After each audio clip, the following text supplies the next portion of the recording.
ಶಿವಾಜಿನಗರ ಕ್ಷೇತ್ರದ ಕಾರ್ಯಕರ್ತರ ಸಮಾವೇಶನ ಹಾಕೊಂಡಿದ್ರು. ನಾನು ತಿಳ್ಕೊಂಡೆ ಕಾರ್ಯಕರ್ತರ ಸಮಾವೇಶ ಅಂದರೆ ಒಂದು 200-300 ಜನ ಇರ್ಬೋದು ಅಂತ ನಾನು ತಿಳ್ಕೊಂಡು. ಅದಕ್ಕಿಂತ ಹೆಚ್ಚಾಗಿ ಇವಾಗ ರಂಜಾನ್ ನಡೀತಾ ಇದೆ. ರಂಜಾನ್ನಲ್ಲಿ ಮುಸಲ್ಮಾನ್ಗಳು ಬರೋದು ಬಹಳ ಕಷ್ಟ. ಅದರಲ್ಲೂ 11:30ಕ್ಕೆ ಇಷ್ಟು ದೊಡ್ಡ ಮಟ್ಟದಲ್ಲಿ ಕಾರ್ಯಕರ್ತರು ಬಂದಿದ್ದಾರೆ ಅಂದರೆ ಎಷ್ಟು ಹುಮ್ಮಸ್ಸಿದೆ ಅಂತ ನಾವೆಲ್ಲ ಅರ್ಥ ಮಾಡಬೇಕಾಗುತ್ತೆ. ಶಿವಾಜಿನಗರ ಕ್ಷೇತ್ರದಲ್ಲಿ ಇವತ್ತು ಏನು ನನ್ನ ತಮ್ಮ ರಿಜ್ವಾನ್ ಅವರು 26,000 ಲೀಡರ್ ಗೆದ್ದಿದ್ದಾರೆ. ನನ್ನ ಅನಿಸಿಕೆ ಮನ್ಸೂರ್ ಅಲಿ ಖಾನ್ಗೆ ಕನಿಷ್ಠ ಈ ಜೋಶ್ ಮಾಡಿ 40,000 ತಗೊಂಡಿರೋ ಅಂತ ನನ್ನ ವಿಶ್ವಾಸ. ಅದು ರಂಜಾನ್ ತಿಂಗಳಲ್ಲಿ ಉಪವಾಸದಲ್ಲಿ ಇಸ್ಮಟ್ ಅಂತ ಒಂದು ಕಾರ್ಯಕರ್ತಂತೂ ನನ್ನ ನಿರೀಕ್ಷೆ ಇರ್ತಿಲ್ಲ. ನಾವೆಲ್ಲ ಗೊತ್ತೇನೆ, ನಮಗೆಲ್ಲ ಇದು ದೇವ್ರ ವಿಧಿ ಆಟಗಳು ಅಂತೀವಿ. ದೇವರು ವಿಧಿ ಆಟ. ರಿಜ್ವಾನ್ ಅವರು ಎಡಬಾಡಿ ಲೋಕಸಭಾ ಚುನಾವಣೆ ನಿಂತಿದ್ರು. ಮೊನ್ನೆ ಚುನಾವಣೆಯಲ್ಲಿ ಬಹಳ ಕಡಿಮೆ ಅಂತ ಸೋತಿದ್ರು. ನಾವೇನು ಗೆದ್ದೇ ಅಂತ ತಿಳ್ಕೊಂಡಿದ್ವಿ. ರಿಜ್ವಾನ್ ಇವಾಗ ಗೆದ್ದೇ ಗೆದ್ದಿರ್ತಾರಂತ ನಾವು ತಿಳ್ಕೊಂಡಿದ್ವಿ. ರಿಜ್ವಾನ್ ಅವ್ರು ಗೆದ್ದಿದ್ರೆ ಏನಾಗೋರು, MP ಆಗಿ ದಿಲ್ಲಿಯಲ್ಲಿ ಕೂರೋರು. ಅಂದರೆ ಅದು ದೇವರಿಗೆ ಇಚ್ಛೆಯಾಗಿ ಇಷ್ಟ ಆಗಲಿಲ್ಲ ಅಂತ. ಅಂದರೆ ಎಲ್ಲ ವಿಧಿ ಆಟಗಳು ಅಂತೀವಿ ನಾವು ಯಾವ ಕನಸನ್ನು ನಿರೀಕ್ಷೆ ಮಾಡಿಲ್ಲ. ರೋಷನ್ ಬೇಗ್ ಅವರು ರಾಜೀನಾಮೆ ಕೊಡ್ತಾರೆ, BJPಗೆ ಹೋಗ್ತಾರೆ, ಬೈ ಎಲೆಕ್ಷನ್ ಬರ್ತದೆ, ರಿಜ್ವಾನ್ ಅವ್ರು ಗೆಲ್ತಾರೆ ಅಂತ ನಾವು ಯಾರೂ ನಿರೀಕ್ಷೆ ಇದೆ. ಅಂದರೆ ಆ ದೇವರಿಗೆ ರಿಜ್ವಾನ್ MLA ಆಗಿ ಉಳಿಸ್ಕೊಳ್ಬೇಕಾಗಿತ್ತು. ಹಾಗಾಗಿ ರೋಷನ್ ಬೇಗ್ ಅವರು ರಾಜೀನಾಮೆ ರಿಜ್ವಾನ್ ಅವರು ಇಲ್ಲಿ ಖಚಿತ. ಇಲ್ಲಿ ಯಾವನು ನನ್ನ ತಮ್ಮನಿಗೆ ಅಲ್ಲಾಡ್ಸೋಕ್ಕೆ ಸಾಧ್ಯನೇ ಆಗಲ್ಲ.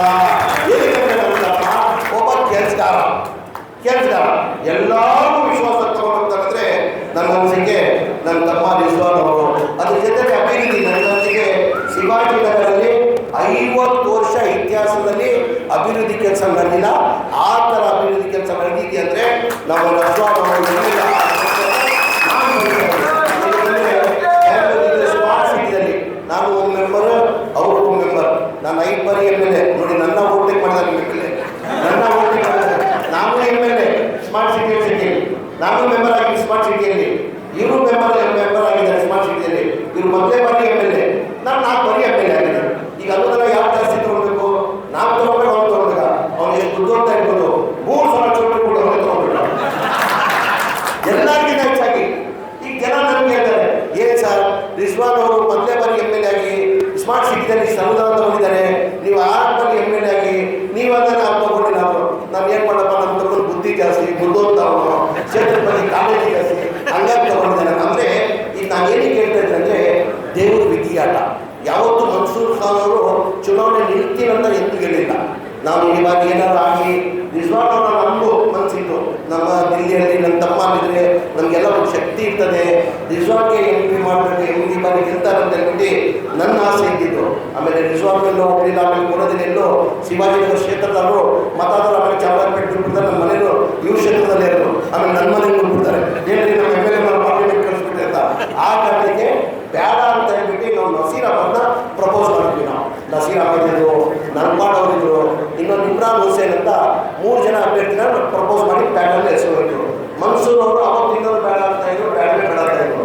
ಈಗ ದೇವ್ರ ವಿಧಿ ಅಂತ ನೋಡಿ ಇಷ್ಟೆಲ್ಲ ಇದ್ದು ದೇವ್ರು ನೋಡಿ ಕೊಡದಲ್ಲಿ ಯಾರು ಕ್ಲಿಯರ್ ಮಾಡಿದ್ರು, ಮನ್ಸೂರ್ ಅಲಿ ಖಾನ್ನ ಅಭ್ಯರ್ಥಿಗೆ ಅಂದರೆ ನಾವು ಹೇಳಿದ್ರು ಇದು ದೇವರು ವಿಧಿ ಆಟಗಳು.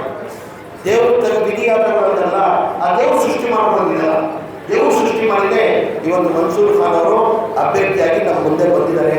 ದಯಮಾಡಿ ನಿಮ್ಮನ್ನು ನಾನು ಮನವಿ ಮಾಡಿ ಕೇಳ್ಕೊಳ್ಳೋದು, ಈ 3 ಬಾರಿ PC ಮೋಹನ್ ಅವರು MP ಆಗಿದ್ದಾರೆ. ಇದು ಕಾಂಗ್ರೆಸ್ ಭದ್ರಕೋಟೆ ಅಲ್ಲ, ಸೆಂಟ್ರಲ್ ಕ್ಷೇತ್ರ ಬಂದು ಕಾಂಗ್ರೆಸ್ ಭದ್ರಕೋಟೆ, BJP ಭದ್ರಕೋಟೆ ಅಲ್ಲ. ಈ ಕಾಂಗ್ರೆಸ್ ಭದ್ರಕೋಟೆಗೆ ನನ್ನಿಂದಾನೆ ಹಿನ್ನಡೆ ಆದ ಕಾರಣ ನಾನು 2009ರಲ್ಲಿ ನಾನು ಚುನಾವಣೆಯಲ್ಲಿ ನಿಂತು ಜನತಾದಳಲ್ಲಿ ಲೋಕಸಭಾ ಚುನಾವಣೆಯಲ್ಲಿ ನಿಂತು 1,80,000 ವೋಟ್ ತಗೊಂಡಿದ್ದ ಕಾರಣಕ್ಕೆ ಸಾಂಗ್ಲಿಯಾದವರು 35,000 ವೋಟ್ ಸೋತಿದ್ರು. ಆ ಸತಿ ಹೋದ ಸತಿ ನಾನೇ ನಿಂತಿಲ್ಲ ಅಂದರೆ ಈ ಪರ್ಮನೆಂಟ್ ಆಗಿ ಈ ಕ್ಷೇತ್ರ ಕಾಂಗ್ರೆಸ್ ನಿಂತ್ಕೊಳ್ಳೋದು ಅಂದರೆ ನಾನು ಒಬ್ಬ ಕಾರ್ಯಕರ್ತರಿಗೆ ಕಾರಣ ಆಗಿದೆ. ಹಾಗಾಗಿ ಈ ಕ್ಷೇತ್ರದ ತಗೊಂಡಿರ್ಬೋದು. PC ಮೋಹನ್ ಅವರು MP 3 ಬಾರಿ MP ಆಗಿದ್ದಾರೆ. ಎಷ್ಟು ಕ್ಷೇತ್ರಕ್ಕೆ ಬಂದಿದ್ದಾರೆ, ಯಾವ ಕೆಲಸಕ್ಕೆ ಬಂದಿದ್ದಾರೆ, ಯಾವುದಕ್ಕೂ ಸ್ಪಂದಿಸ್ತಾರೆ ಅವರು, ಯಾವುದಕ್ಕೂ ಅವರು PC ಮೋಹನ್ ಬಂದಿಲ್ಲ. ಅದ್ರ ಜೊತೆಗೆ ಇವತ್ತು ಇಡೀ ದೇಶದಲ್ಲಿ ನೋಡಿ ವಾತಾವರಣ ಏನಾಗ್ತಾ ಇದೆ. ಈಗ ಕಾಂಗ್ರೆಸ್ ಪಕ್ಷ ನೋಡಿ, ಇತಿಹಾಸ ತಗೊಂಡಿದೆ. ಕಾಂಗ್ರೆಸ್ ಪಕ್ಷದಲ್ಲಿ ಯಾವ ಚುನಾವಣೆ ಬರ್ತದೆ ಆವಾಗ ಕಾಂಗ್ರೆಸ್ ಪಕ್ಷ ಇಲ್ಲ ನಮ್ಮ ಪ್ರಚಾರಕ್ಕೆ ಹೋದರೆ ನಮ್ಮ ಸಾಧನೆಯನ್ನು ನಾವು ಸರ್ಕಾರದಲ್ಲಿದ್ವಿ, ಇಂಥ ಕಾರ್ಯಕ್ರಮ ಕೊಟ್ಟಿದ್ದೀವಿ, ನಾವು ಮುಂದಿನ ದಿನ ಸರ್ಕಾರಕ್ಕೆ ಬಂದರೆ ನಾವು ಇಂಥ ಕಾರ್ಯಕ್ರಮ ಕೊಡ್ತೀವಿ ಅಂತ ನಮ್ಮ ಸಾಧನೆಯನ್ನು ತೋರಿಸಿ ನಾವು ಮತ ಕೇಳ್ತೀವಿ. BJP ಅವ್ರ ಸಾಧನೆ ಯಾವಾಗ ತೋರಿಸ್ತಾರ? ಅವ್ರ ಸಾಧನೆ ಸೊನ್ನೆ. ಸಾಧನೆ ಇದ್ರೆ ತಾನೆ ಏನು ಮಾಡ್ತಾರೆ? ಹಿಂದೂ ಮುಸಲ್ಮಾನ್ ಅವ್ರಿಗೆ ಯಾವ ಹಿಂದೂನೂ ಬೇಕಾಗಿಲ್ಲ, ಯಾವ ಮುಸಲ್ಮಾನೂ ಬೇಕಾಗಿಲ್ಲ, ಅವ್ರು ಬೇಕಾಗಿರೋದು ಅಧಿಕಾರ ಮಾತ್ರ. ನಮ್ಮ ಸಾಧನೆ ನಾವು ದೇಶದಲ್ಲಿ ಏನು ಮಾಡಿದ್ದೀವಿ, ನಾವು ರಾಜ್ಯದಲ್ಲಿ ಏನು ಮಾಡಿದ್ದೀವಿ. ಈಗ ರಾಜ್ಯದಲ್ಲಿ ನೀವು ಸರ್ಕಾರ, ಸಿದ್ದರಾಮಯ್ಯ ಅವ್ರ ಸರ್ಕಾರ 2013ರಿಂದ 2018ವರೆಗೂ ಸಿದ್ದರಾಮಯ್ಯ ಸರ್ಕಾರ ಎಷ್ಟು ಕಾರ್ಯಕ್ರಮ ಕೊಟ್ಟಿದ್ದಾರೆ ನಮಗೆಲ್ಲ ಗೊತ್ತಿರೋದು ವಿಚಾರ. ಆ ಟೈಮಲ್ಲಿ ಮೊನ್ನೆ ಚುನಾವಣೆಯಲ್ಲಿ 5 ಗ್ಯಾರಂಟಿಯನ್ನು ನಾವು ಘೋಷಣೆ ಮಾಡಿದ್ವಿ. ಮನೆಗೆ 2,000 ಕೊಡ್ತೀವಿ, ಕರೆಂಟ್ ಫ್ರೀ ಮಾಡ್ತೀವಿ, ಆಮೇಲೆ ಬಸ್ಸಲ್ಲಿ ಎಲ್ಲ ಹೆಣ್ಮಕ್ಳು ಫ್ರೀ, ಆಮೇಲೆ 10 kg ಅಕ್ಕಿ ಕೊಡ್ತೀವಿ, ಆಮೇಲೆ ಡಿಪ್ಲೊಮಾ ಹುಡುಗರಿಗೆ 3,000 ಕೊಡ್ತೀವಿ ಅಂತ ಘೋಷಣೆ ಮಾಡಿದ್ವಿ. ಹಂಗೆ ಜನ ಬಿಟ್ಟು ನಮ್ಮ ಸರ್ಕಾರ ಅಧಿಕಾರಕ್ಕೆ ಬಂದಾದ್ಮೇಲೆ ಭಾಳ ಜನ ವಿರೋಧ ಪಕ್ಷದವ್ರು ಏನಂದ್ರು, ಇದು ಗ್ಯಾರಂಟಿಗಳು ಇಂಪ್ಲಿಮೆಂಟ್ ಮಾಡೋಕ್ಕೆ ಸಾಧ್ಯ ಆಗಲ್ಲ ಅಂತ ಮಾತಾಡೋದಿಲ್ಲ. ಬರೀ ಚುನಾವಣೆ ಘೋಷಣೆ ಭಾರತದಲ್ಲಿ ಅಷ್ಟೇ ಮಾತ್ರ ಇದು ಘೋಷಣೆ ಮಾಡೋಕ್ಕೆ ಸಾಧ್ಯ ಆಗಲ್ಲ ಅನ್ನೋ. ನಾವು ಸರ್ಕಾರ ಬಂದು 1 ತಿಂಗಳಲ್ಲಿ 5 ಗ್ಯಾರಂಟಿಯನ್ನು ಘೋಷಣೆ ಮಾಡಿದ್ವಿ.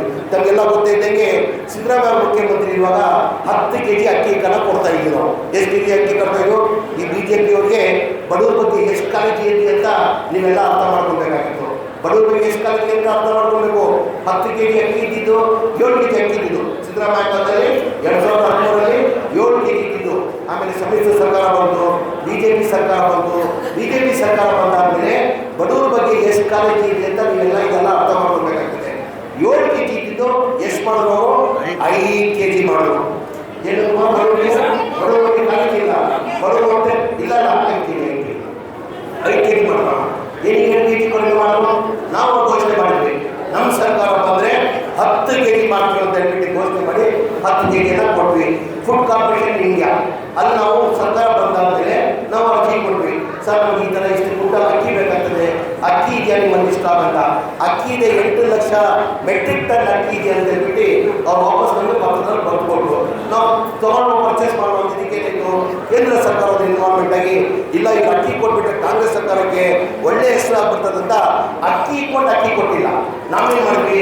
ಮಾತುಗಳನ್ನು ನೋಡ್ಕೊಳ್ಬೇಕು, ಮಾತು ತಪ್ಪಾಡ್ತು ನಾವು ಅಂತ ಹೇಳ್ಬಿಟ್ಟು 5 kg ಅಕ್ಕಿ ಕೊಟ್ಟು 5 kg ಅಕ್ಕಿದು ಒಬ್ಬೊಬ್ಬರಿಗೆ 170 ರೂಪಾಯಿ 34 ರೂಪಾಯಿ ಕೊಡ್ತಾ ಇದ್ವಿಲ್ಲ. 5 ಜನ ಎಷ್ಟಾಯಿತು? 1,750. ಇದು 5 ಗ್ಯಾರಂಟಿಯಿಂದ ನಾನು ಹೇಳೋದು. 5 ಗ್ಯಾರಂಟಿಯಿಂದ ಎಷ್ಟು ಬರ್ತದೆ? ಮನೆಗೆ 2,000 ಬರ್ತಾ ಇದ್ದೇನೆ ಎಲ್ಲರ ಮನೆಗೆ. ಆರೋಗ್ಯ ಪೈಸೆ ಆರೋಗ್ಯ ಮಾ ಪೈಸೆ ಓಲು ಹಾಕ್ತಾ ನಮ್ಮ ಕೈಯಲ್ಲಿ ಯಾರ್ಯಾರು 2,000 ಬರ್ತಾ ಇದೆ. ಇಂಡಿ ಕೊಟ್ಟು ಕರೆಂಟ್ ಫ್ರೀ ಅಂತ ಹೇಳಿದ್ದೀವಿ ತಾನೆ. ಬಸ್ಸಲ್ಲಿ ಎಲ್ಲ ಹೆಣ್ಮಕ್ಳು ಅಡ್ಡಾಡ್ತಾ ಇರ್ತಾರೆ, ಫ್ರೀ ಅಡ್ಡಾಡ್ತಾ ಇರ್ತಾರೆ, ಹೆಣ್ಮಕ್ಳು ಅಡ್ಡಾಡ್ತಾ ಇರ್ತಾರೆ ಫ್ರೀ. 200 ಯೂನಿಟ್ ಕರೆಂಟ್ ಫ್ರೀ ಸಿಗ್ತದೆ. ಅಂದರೆ 1 ಮನೆಗೆ ಕನಿಷ್ಠ ನನ್ನ ಮನಸ್ಸಿಗೆ ಲೆಕ್ಕ ಮಾಡ್ಕೊಂಡ್ರೆ ನಾವು 5 kg ಹಣ ದುಡ್ಡು ಕೊಡ್ತಾ ಇರಲಿಲ್ಲ. ನಾವು ಬರೀ 170 ರೂಪಾಯಿ ಕಾಣ್ತಾ ಇರೋದು. ಮನೆಯಲ್ಲಿ 5 ಜನ ಇರ್ತಾರೆ, 5 ಜನ ಅಂದರೆ 1,750. 1,750 ಮತ್ತು 2,000 ಎಷ್ಟಾಯಿತು? ಈ 3,750. ಕರೆಂಟು 1,000 ಅಂತ ಇಟ್ಕೊಳ್ಳಿ, 4,750. ಬಸ್ಸಲ್ಲಿ ಎಲ್ಲ ಹೋಗಿ ಧರ್ಮಸ್ಥಳ ಹೋಗಿ, ಗುಲ್ಬರ್ಗ ಹೋಗಿ, ಎಲ್ಲ ಹೋಗಿ ಫ್ರೀ. ಕರೆಕ್ಟಾನೆ 4,750 ರೂಪಾಯಿ ಒಂದು ಹೆಣ್ಣು ಮನೆಗೆ ಬರ್ತಾ ಇದೆ. ಇದು ಬೇಕೋ ಬೇಡ ನಿಮಗೆ? ಇದು ಬೇಕೋ ಬೇಡ? ಬೇಕಂದ್ರೆ ಏನು ಮಾಡಬೇಕು? ಯಾರು ಕೊಟ್ಕೊಡ್ಬೇಕು? ಇಷ್ಟೆಲ್ಲ ಯಾರು ಮಾಡಿದ್ದಾರೆ? ಇದೇ ನರೇಂದ್ರ ಮೋದಿ ಅವರು 2014 ಚುನಾವಣೆಯಲ್ಲಿ ಇಡೀ ದೇಶದಲ್ಲಿ ಎಲ್ಲ ಕಡೆ ಭಾಷಣ ಮಾಡೋರು. ಬಾಯಿಯವ್ರ ಬಹನೋ ದೇಶ ಕಾ ಅಚ್ಚಾ ದಿನ ಆएगा, मैं अच्छा दिन लेके आऊंगा. ಜನ ನಂಬಿಕೆ ಏನು ಮಾಡೋರು? ಪಾಪ ಇವ್ರು ಬಡತನದಿಂದ ಬಂದಿರೋದು, ಬಡವ್ರ ಬಗ್ಗೆ ಗೊತ್ತಿದೆ, ರೈಲ್ವೆ ಸ್ಟೇಷನ್ ಟೀಮ್ ಮಾಡ್ತಾ ಇದ್ರು, ಇವ್ರು ಬಂದರೆ ಬಡವ್ರ ಬಗ್ಗೆ ಗೊತ್ತಿದೆ, ದೇಶಕ್ಕೆ ಒಳ್ಳೇದಾಗ್ಬೋದು ಅಂತ ಏನು ಮಾಡೋರು? ಜನ 2014ರಲ್ಲಿ ಮತಾಂತರ ದೇಶದ ಪ್ರಧಾನಮಂತ್ರಿ ಮಾಡೋರು. ದೇಶಕ್ಕೆ ಒಳ್ಳೆ ದಿನ ಬಂತಾ? देश के अच्छे दिन है, नहीं मानता हूँ सब देश के अच्छे दिन नहीं है, आए अच्छे दिन, मगर देश के अवाम के लिए नरेंद्र मोदी जो क्या कहते थे, आज 15 लाख का 20 लाख का सूट पहनना उनके अच्छे दिन है, देश के अच्छे दिन है. 15 लाख हर अकाउंट में डालूंगा मैं, काला धन लेके आऊंगा, हर अकाउंट में 15 लाख गरीब का डालूंगा, गरीब का 15 लाख डालूंगा करके आश्वासन दिखा के भरोसा देके हर गरीब का लूट लिया बैंकों ने. हर गरीब ने भरोसा करके ನಿರೀಕ್ಷೆ ಇಟ್ಕೊಂಡು ಎಲ್ಲೋ ಒಂದು 15 ಲಕ್ಷ ಬರ್ತದೆ ಅಂತ ಹೇಳ್ಬಿಟ್ಟು ಎಲ್ಲ ಬಡವರು ಇಡೀ ದೇಶದಲ್ಲಿ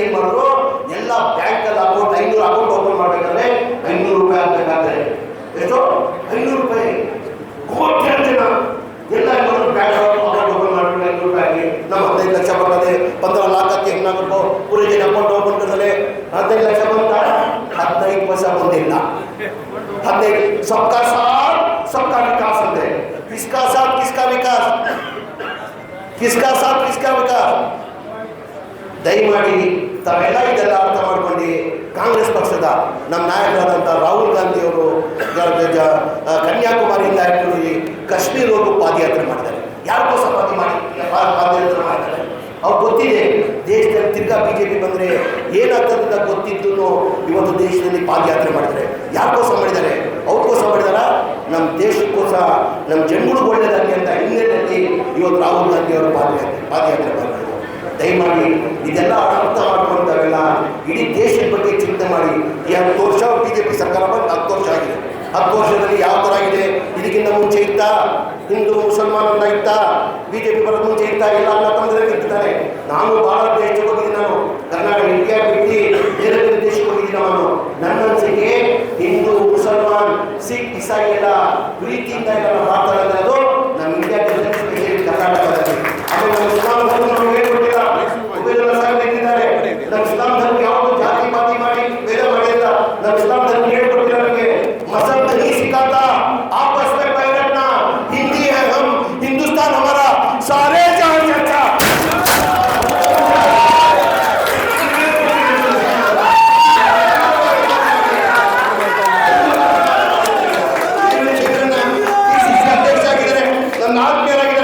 ಯಾರನ್ನ ಮುಟ್ಟಿಯವ್ರಿಗೆ ಅವ್ರಿಗೋಸ್ಕರ ಪ್ರಾಣ ಕೊಡಬೇಕಾಗಿದ್ದಾರೆ. ಇದೇ ಗೋಸ್ಕರ ನಮ್ಮ ಮತ್ತೆ ಮುಖಂಡರಾಗಿದ್ದಾರೆ. ಅವ್ರು ಯಾರನ್ನ ಮುಟ್ಟಿ ನೋಡುವ ನಾವು ಅಂದ್ರೆ ನಾವು ಆ ಥರ ಮಾಡ್ತಾ ಇರೋದು. ಕಾಂಗ್ರೆಸ್ ಪಕ್ಷ ಅಂತ ಹೋಗಿದೆ. ಇದೆಲ್ಲ ತಾವು ಏನಿಗೆ ಅರ್ಥ ಮಾಡ್ಕೊಳ್ತಾ ಇಲ್ಲ? ತಾವು ಏನಿಗೆ ಅರ್ಥ ಮಾಡ್ಕೊಳ್ತಾ ಇಲ್ಲ? ಇದೆಲ್ಲ ದೇಶ ಉಳಿಬೇಕಾದ್ರೆ ಕಾಂಗ್ರೆಸ್ ಪಕ್ಷ ಅಧಿಕಾರ ಬಂದ್ರೆ ಮಾತ್ರ ಸಾಧ್ಯ. ಕಾಂಗ್ರೆಸ್ ಪಕ್ಷ ಅಧಿಕಾರ ಬಂದ್ರೆ ಮಾತ್ರ ಸಾಧ್ಯ. ಬಹಳ ಜನ ಏನ್ ಮಾಡ್ತಾರೆ, ಪರ್ಸೆಂಟೇಜ್ ಇಲ್ಲ. ಮೊನ್ನೆ ಒಂದು ಮೀಟಿಂಗ್ ಆಯಿತು, ನಮ್ಮ ಇಂಟೆಲಿಜೆಂಟ್ ಮೀಟಿಂಗ್ ಆಯಿತು. ಅವ್ರು ಒಂದು ಮಾತು ಹೇಳಿದ್ರು, ಇಲ್ಲ ಸರ್, ಬೆಂಗಳೂರು ಸಿಟಿದಲ್ಲಿ 77,000 ಮತದಾರರಿದ್ದಾರೆ.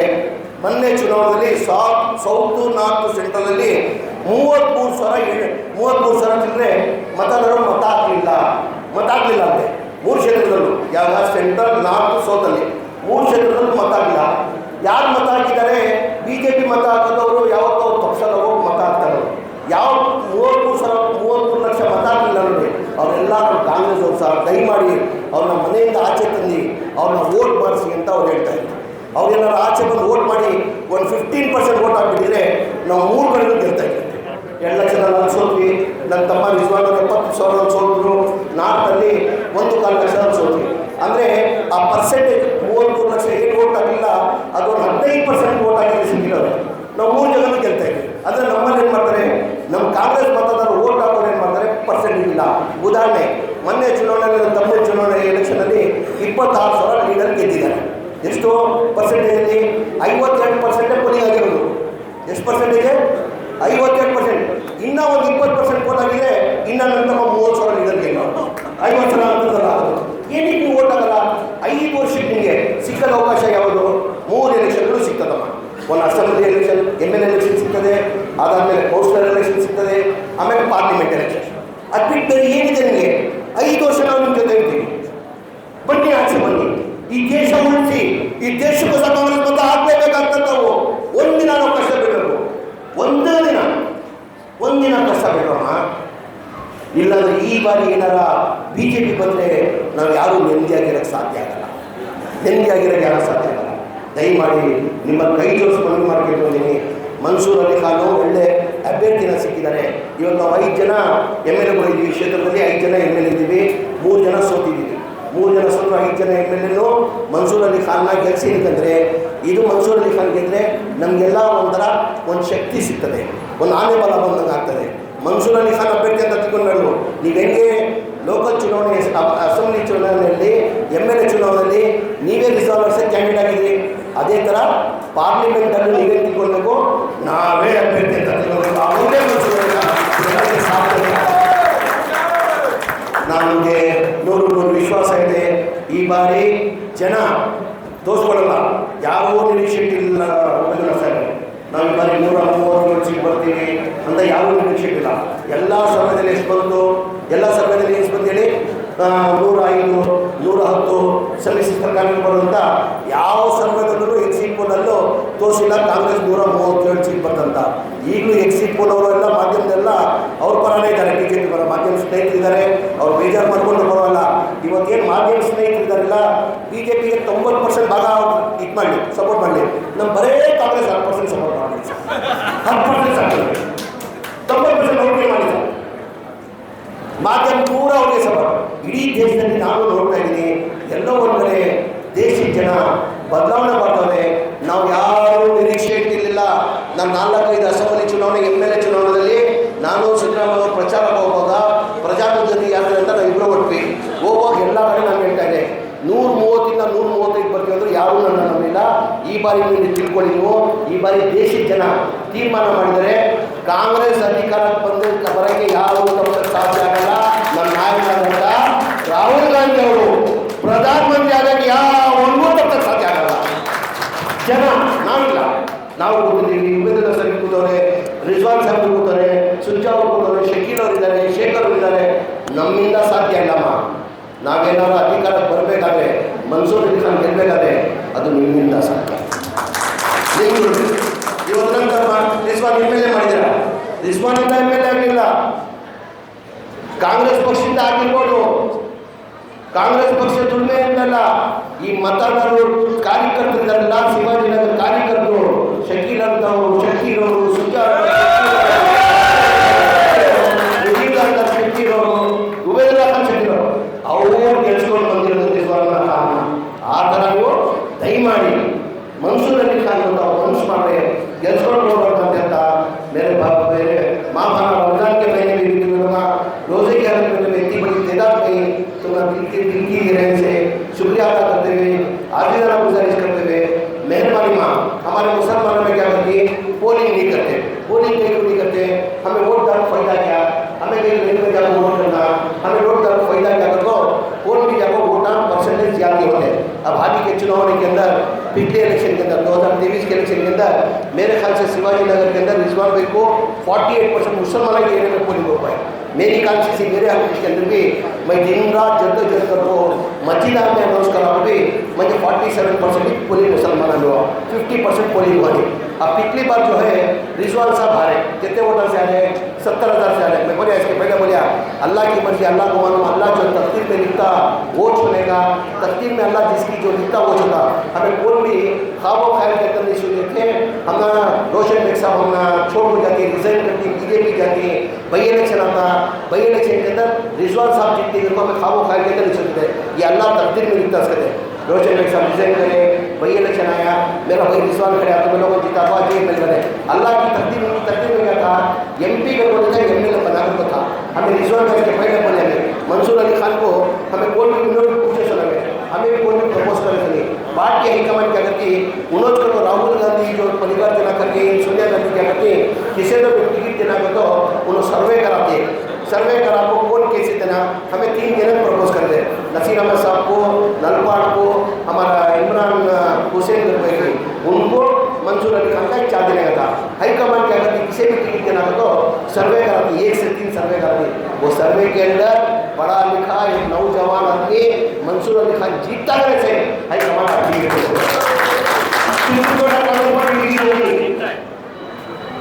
शेकिंग को दे सकती थी ना, क्यों शेकिंग को नहीं, सुजा को दे सकते थे, सुजा को नहीं दिए। सबसे मेन सीनियर उबैदुल्ला साहब, अच्छा मंजे की नहीं दिए, मैं सर्वे में जीतता नहीं, होता नहीं तो मंसूर अली खान जीतने के तो आप है। मेरे माँ भाना से गाजीजाना गुजारिश में एक दिन चुना लोगों को, आज देश की हालत में गुजरा तुम्हें लोग अच्छी तरह से जानते हैं। आज देश कैसे गुजरा, क्या हमारे ऊपर नफरतबाजी करें, क्या हमने टारगेट करें, तुम्हें लोग अच्छी तरह से जानते हैं। बोली गांधी एक दिन मेरे माँ भाना से आज तरह गुजारिश है, मेहरबानी को एक दिन हमारा तकलीफ नहीं। 5 साल में 3 इलेक्शन आते, एक काउंसिलर इलेक्शन आता, एक MLA इलेक्शन आता, एक पार्लियामेंट इलेक्शन आता, उसमें 3 दिन तुमने तकलीफ होती। 5 साल हमें तुम्हारा समाप्त, 5 साल हमें समाप्त। एक वोट तुम्हारा कीमती, मेहरबानी से बाहर आओ कोई दिन अपना कीमती वो ये देश की भलाई के वास्ते हमें लोगों वोट डालना रखो, थोड़ी बहुत तकलीफ की जरा बाहर रखो, परसेंटेज बढ़ाना कर गुजारिश करते हुए तमाम पूरे कार्यकर्ता वो दिल की गहराई से मुबारकबाद देते। हमारा ये मने बोलो आई तेरे ढाबे बोलना मतलब मेरी बात को ख़त्म कर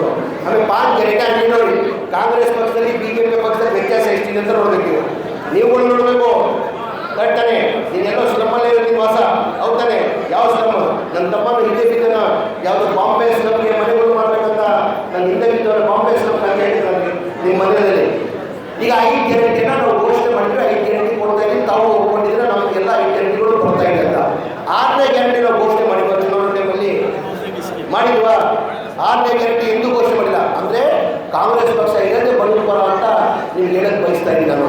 6ನೇ ಗ್ಯಾರಂಟಿ ಯಾವುದು? ಮನೆಗಳು 2013, 14, 15, 16, 17 ಸ್ಯಾಂಕ್ಷನ್ ಆಗಿರೋದು. ಸಿದ್ದರಾಮಯ್ಯ ಮುಖ್ಯಮಂತ್ರಿ ಇರುವಾಗ 1,80,253 ಮನೆಗಳು ಸ್ಯಾಂಕ್ಷನ್ ಆಗಿತ್ತು. ಈ ಸಮ್ಮಿಶ್ರ ಸರ್ಕಾರ ಬಂತು, ಆಮೇಲೆ BJP ಸರ್ಕಾರ ಬಂತು, ಅವ್ರು ಬಡವರು ಒಂದು ಮನೆಯೂ ಕೊಟ್ಟಿಲ್ಲ, ಸ್ಯಾಂಕ್ಷನು ಮಾಡಲಿಲ್ಲ. ನಮ್ಮ ಸರ್ಕಾರ ಬಂದ ಮೇಲೆ ಬಡವರು ಪಾಪ ಬೀದಿಯಲ್ಲಿದ್ದಾರೆ ಜನ, 1,80,000 ಜನ ಅಂತ ಬೀದಿಯಲ್ಲಿದ್ದಾರೆ. ಒಂದು ಮನೆ ಕಟ್ಟಬೇಕಾದ್ರೆ 7.5 ಲಕ್ಷ ಆಗ್ತದಮ್ಮ. ಕೇಂದ್ರ ಸರ್ಕಾರದಿಂದ 1 ಲಕ್ಷ ಕೊಡ್ತಾರೆ, ರಾಜ್ಯ ಸರ್ಕಾರದಿಂದ 1,20,000 ಕೊಡ್ತಾರೆ. ಬೆನಿಫಿಷರಿ 4.5 ಲಕ್ಷ ಕೊಡಬೇಕು. 4.5 ಲಕ್ಷ ಕೊಡೋಕ್ಕೆ ಸಾಧ್ಯ ಆಗಲ್ಲ ಕಾರಣಕ್ಕೆ ಒಂದು ಮನೆಯೂ ಕೊಡೋಕ್ಕೆ ಸಾಧ್ಯ ಆಗಿಲ್ಲ. ಸರ್ ನನ್ನ ಮನೆ ಮುಖ್ಯಮಂತ್ರಿ ಗಮನಕ್ಕೆ ತಂದು ಚಂದ್ರಬಾಬು ಕಷ್ಟಪಟ್ಟೆ. ನನ್ನ ಮನೆ ಮುಖ್ಯಮಂತ್ರಿ ಗಮನಕ್ಕೆ ತಂದು ಸಾಕು ಜನ ಬೀದಿಯಲ್ಲಿದ್ದಾರೆ, 10 ವರ್ಷದಿಂದ ಒಂದು ಮನೆ ಕೊಡೋಕ್ಕೆ ಸಾಧ್ಯ ಆಗಲಿಲ್ಲ. ದಯಮಾಡಿ ಅವ್ರ ಬೆನಿಫಿಷರಿ 4.5 ಲಕ್ಷ ಕೊಡೋಕ್ಕೆ ಸಾಧ್ಯ ಆಗಿಲ್ಲ. ದಯಮಾಡಿ ಅವ್ರನ್ನ ಸರ್ಕಾರ ವತಿಯಿಂದ ಕಟ್ಕೊಡ್ಬೇಕಂತ ಹೇಳ್ಬಿಟ್ಟು ಮೊನ್ನೆ ಮುಖ್ಯಮಂತ್ರಿಗಳು ಒಪ್ಪಿಸಿ ಕ್ಯಾಬಿನೆಟ್ ತಂದು 500 ಕೋಟಿ ಅಪ್ರೂವ್ ಮಾಡ್ಕೊಂಡು ನಾನು ಮೊನ್ನೆ ಫೆಬ್ರವರಿ 2ನೇ ತಾರೀಕಿಗೆ 36,789 ಏನಕ್ಕೆ BJP ಕೊಟ್ಟಿಲ್ಲ, ಏನಕ್ಕೆ ಜನತಾದಳವ್ರು ಕೊಟ್ಟಿಲ್ಲ, ಬಡವ್ರ ಬಗ್ಗೆ ಅವ್ರ ಕಾಳಜಿ ಏನಿಲ್ವಾ ಗೊತ್ತಾನೆ ಅವ್ರಿಗೂ. ಜನ ಬೀದಿಯಲ್ಲಿದ್ದಾರೆ, ಜನಗಳು ಮನೆ ಇಲ್ಲ ಅಂತ ಗೊತ್ತಿದ್ದಾನೆ. ಏನಕ್ಕೆ ಕುಮಾರಸ್ವಾಮಿ ಅವರು ಕೊಟ್ಟಿಲ್ಲ? ಜನತಾದಳ ಮುಖ್ಯಮಂತ್ರಿ 1.5 ವರ್ಷ ಕುಮಾರಸ್ವಾಮಿ ಇದ್ರು, ಯಡಿಯೂರಪ್ಪ 2 ವರ್ಷ ಮುಖ್ಯಮಂತ್ರಿ ಆಗಿದ್ರು, ಬಸವರಾಜ ಬೊಮ್ಮಾಯಿ 2 ವರ್ಷ ಮುಖ್ಯಮಂತ್ರಿ ಆಗಿದ್ರು. ಅವ್ರು ಬಡವ್ರ ಬಗ್ಗೆ ಕಾಳಜಿ ಇಲ್ವಾ? ಬರೇ ಬಡವ್ರ ಬಗ್ಗೆ ಕಾಳಜಿ ಕಾಂಗ್ರೆಸ್ ಪಕ್ಷಕ್ಕೆ ಇರೋದು. ಅಂದರೆ ಯಾವತ್ತಿದ್ರು ಕಾಂಗ್ರೆಸ್ ಪಕ್ಷ ಬಡವ್ರ ಪರ ಅಂತ ಇದು ನಾವು ಘೋಷಣೆ ಮಾಡಲಿಲ್ಲ. ಅಂದರೆ ನಮ್ಮ ಪಕ್ಷ ಯಾವತ್ತಿದ್ರು ಬಡವ್ರ ಪರ ಅಂತ ಹೇಳ್ಬಿಟ್ಟು ನಿಮ್ಗೆ ಹೇಳೋದು ಬಯಸ್ತಾರೆ. ಹಾಗಾಗಿ ನಾವೆಲ್ಲ ಸೇರಿ ಹೆಚ್ಚಿನ ಈ 100 ನನ್ನ ವಿಶ್ವಾಸ ಇದೆ. ಈ ಕಾರ್ಯಕರ್ತರು ಜೋಶ್ ನೋಡ್ರೆ ಏನು ನನ್ನ ತಮ್ಮನಿಗೆ 26,000 ಲೀಡಂತ ಗೆಲ್ಸಿದ್ರ, ಕನಿಷ್ಠ ಮನ್ಸೂರಲ್ಲಿ ಖಾಲಿ 40,000 ಲೀಡ್ ಕೊಟ್ಟಿರೋಂಥ ವಿಶ್ವಾಸ ಇಟ್ಟು ನನಗೆ ಮಾತನಾಡೋ ಅವಕಾಶ ಕೊಡಿ. ನನ್ನ ಮಾತನಾಡಿ. ಜೈ ಕನ್ನಡ, ಜೈ ಕಾಂಗ್ರೆಸ್.